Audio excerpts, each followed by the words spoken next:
હાલો જુઓ, હમણાં જે નવો સર્ક્યુલર છે એટલે ઘણા એવું સમજે છે કે બધી પ્રકારની નોંધો સીધી પડી જાય 135D માં. બધી પ્રકારની નોંધો સીધી નથી પડતી. વેચાણની પણ બધા પ્રકારની નહીં પડે.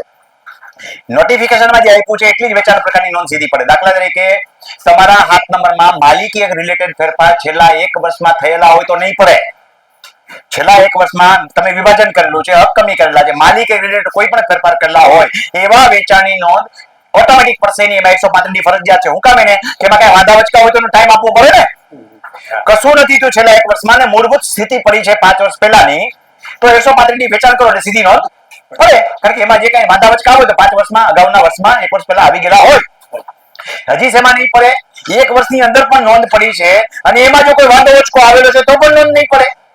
ભલે ને 1 વર્ષ જૂની હોય કે અત્યારની હોય, વાંધો વચકો ઉભો હોય તો 135D સીધી પડે નહીં. એ સિવાયની પરિસ્થિતિમાં જ 135D સીધી પડે. આનો હેતુ બહુ સારો છે, જેથી કરીને ન્યાયનો હેતુ જળવાઈ રહે. બરોબર છે?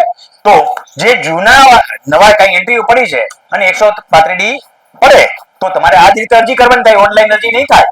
ઓફલાઈન વાળી અરજી તમને શીખવાડી એ રીતે અમો અરજદારનું નામ, મોબાઈલ નંબર વગેરે લખીને અમો અરજદારે ખેતીની જમીન નીચે મુજબની ખરીદ કરેલ છે, જેના માલિક એક આના હતા, દસ્તાવેજ ખરીદ કરેલ છે, એની તમને અરજી નકલ આપીને એ વિગત ભરી દેવાની અને દઈ દેવાની. એટલે એની નોંધ 135D પડશે. એની નોંધ પડશે. મુદત પૂરી થાય ત્યારે વાંધો નહીં આવે તો પ્રમાણિત થશે.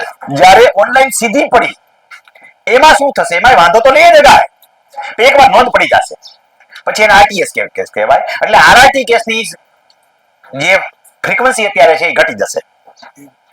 એટલે આરઆરટી અને આરટીએસ આપણે આવતીકાલે સમજાવવાના છીએ.